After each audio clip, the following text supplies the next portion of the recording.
This is the last part of Attorney Nathan Wade's testimony, part 3. Would you agree with me that $236,000 is more than $184,000? Absolutely. Would you agree with me that $262,000 is more than $236,000? Absolutely. All of these years, despite you saying that you were a three-way partner with Wade and Campbell and Bradley, and now a two-way partner with Campbell, all of your corporate tax returns are filed in the law firm of Nathan Wade, though, correct? My returns, yes, ma'am. Yes, for your law firm. Well, for my law firm, because I also have personal returns. Right, and I'm not talking about your personal returns. I'm talking about your business returns. Yeah, but the question contemplates that my bring home money is more or less. So I want to be clear that is reflected in my personal returns. I didn't ask you anything about bring home money, though. I'm not sure what you're talking about. What I'm talking about is your question was the portion of my testimony dealing with earning significantly less money. No. My question is I'll just break it down. During 2019, you filed your business returns. I'm not talking about your personal. Your business returns for the law firm of Nathan Wade only, correct? I filed personal and business. Yes, ma'am. And even though you said you were partners with Bradley and Campbell, later on, you filed your business returns not with them, but as a solo practitioner, correct? I see what you're going. There's a different return for that Wade, Bradley, Campbell entity. And I'm not asking about that. What I'm asking about is during the years 2019, 2020, 2021, and 2022, you filed a business return for the law firm of Nathan Wade. Yes, ma'am. And in 2019, you said that the law firm of Nathan Wade made $184,000, correct? I don't know.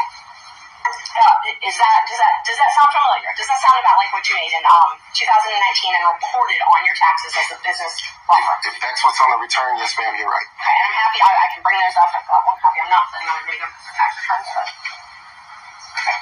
All right, may I appreciate it? Thank you. So in 2019, gross profit for the law firm of Nathan Wade is $184,000, correct? Let's see. Second line, number 2, gross profit. Yes, ma'am. 184,824. Yes, ma'am. And then in 2020, you also filed Nathan Wade, attorney at law, and your gross profit was $230,000, correct?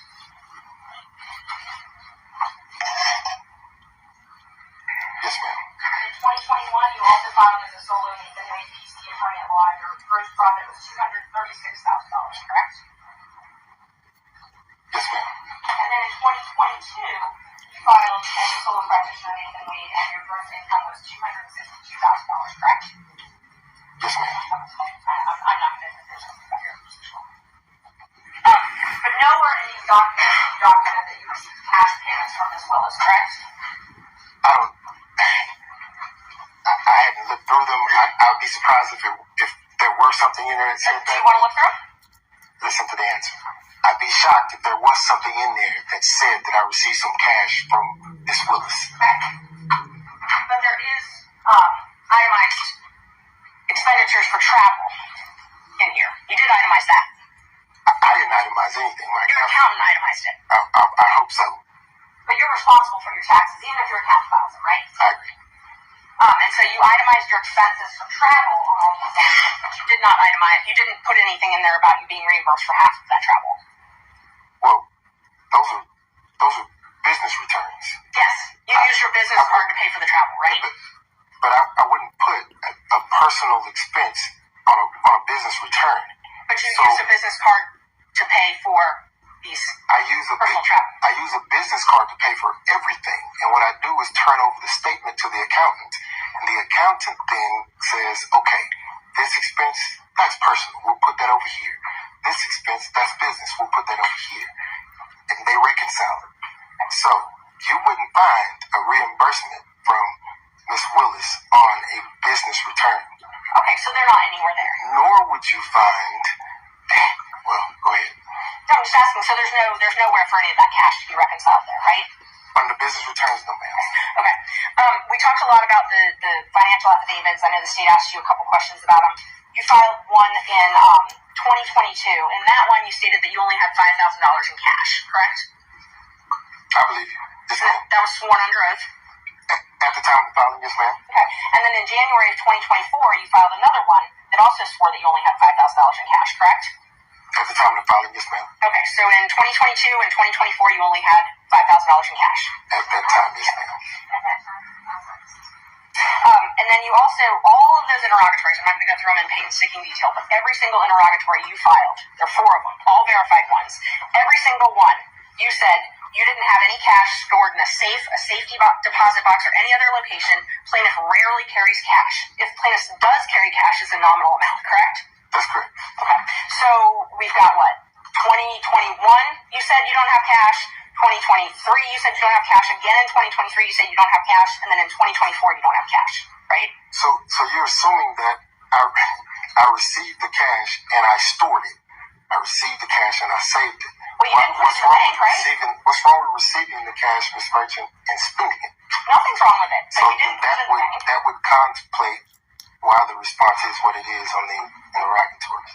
So you spent the cash. That's because before, when it was asked, you said you didn't want to disclose where the cash was. No. Privacy reasons. No. Well, I said that if I were to store cash in my home, then why would I share that with the world, is what I said. I didn't say that I had some cash stored up in some place, because that's not the truth. And you've talked a lot about this, I split with a third, I split with half, from the check you received from Fulton County July 15th, 2022. So all the way back for July 2022, not a single check that you've received from Fulton County has gone into a joint banking account. Every single check has gone into your own personal banking account, correct? All of them, with the exception of the checks that were going into the WBC firm, went into my business bank account, which is solely in my name. Right. Your WBC account that you're talking about, that account was closed, though, in June of 2022. Correct. So everything after June of 2022 was put in a Nathan Wade bank account, not a corporate bank account with partners. I think the question right before that only needed a yes or no. So no, ma'am. The checks were deposited into firm accounts, law firm accounts. Law firm of Nathan Wade PC. Yes, ma'am. As a solo practitioner. Yes, ma'am. Okay, so they were not deposited into accounts with Campbell or Bradley. No, ma'am, they were not. However, there were checks written to Campbell and Bradley that will reflect the third. And we've tried to get those bank records, but you've objected to those, correct? You've tried to get what bank records? We subpoenaed bank records, and you've objected to all of those, right? Your Honor, I'm going to object to the relevance. It's relevant if he's saying he has all these records, but yet we've tried to get them, and he's trying to keep them from us, but he doesn't bring all of the records. And you can make an inference if there's law that says you can make an inference if some documents are within the party's control and they won't provide them, that there's an inference that they're not positive. That's correct. As you come onto the page, don't forget to hit that like bell and subscribe if you haven't done so as yet. Thank you. No obligation for Mr. Wade to produce evidence that Ms. Merchant couldn't find an admissible way to produce. I believe it's irrelevant. We've covered the ground, and I object to any further questions. All right. I'll sustain that, Mrs. Merchant. Let's find some new ground here. Okay, thank you. Are you willing to waive your privilege with Mr. Bradley so that he can testify? I am not willing to waive attorney-client privilege. Okay, thank you. Only on questions, the health questions that were asked. Now I can ask your questions. I don't want to get into the type of cancer. I don't want to get into the medical condition itself. But I understand you to say that you had cancer in the year 2020. Yes, sir. And you explained that because of that, in 2020 you kept yourself in a sterile environment. I tried, yes, sir. Now, what about 2021? 2021, just focusing on my health, trying to get back to myself. You remember I asked you some questions about Hapeville? Yes, sir. And the condo? Yes, sir. And you indicated that prior to November 1st of 2021, you had spent time at the condo, the Hapeville condo? Yes, sir. With Miss Willis, right? Yes, sir. And with someone else? You said Miss Yurty? Miss Yurty, yes, sir. Okay, so you were not concerned, that was not a sterile environment, was it? Are you inferring that Miss Yurty and Willis is not sterile? Of course it's a sterile environment. It's a condo. But don't you remember that I followed up and said, where else might you have been to show your cell phone records from Hapeville? And you said, the airport? Right? Not a sterile environment, though, the airport. You agree? It is not. Okay, what about restaurants? Not a sterile environment, right? They are not. And the Porsche, you said something about a Porsche what? The Porsche experience. That doesn't sound very sterile to me. Is that a sterile environment? Well, you're inside your vehicle. Yeah, but don't you mingle with others? You can. Yeah, and you were doing all that in 2021 before November 1st. That's what you testified to, correct? Yes, sir. So there's no reason why you couldn't be dating in 2021, is there? Do 2020, Mr. Sadow? No, I said 2021. All right. Correct? Dating? No. No reason. No reason. Got it. Thanks. All right, Mr. Gillen? Okay. Mr. Stocks? Stocks, excuse me.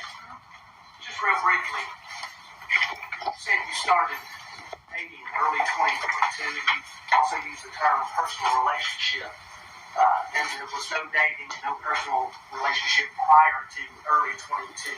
Is that correct?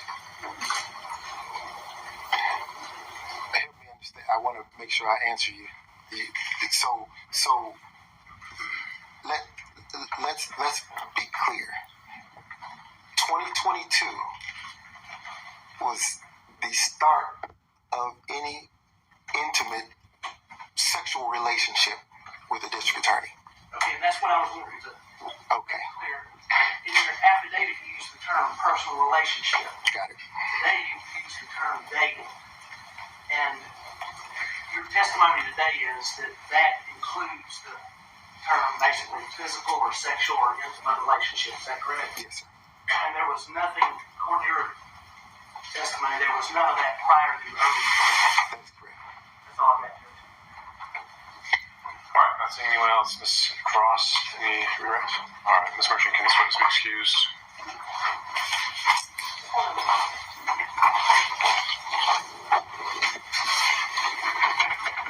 Judge, we'd ask to keep them under subpoena. We might need them to come back after that. All right. All right, you may step down, Mr. Wade, and please don't discuss your testimony with the other witnesses. She mentioned subpoena, Judge. Let me just say this. That was an inference made that I was somehow evading service of a subpoena. We can take that up. I don't think we need to have it on the record this year. Understood, though. Thank you. And that was the end of Attorney Nathan Wade's testimony. As you leave the page, don't forget to hit the like bell and subscribe to the channel if you haven't done so as yet. Thank you for watching.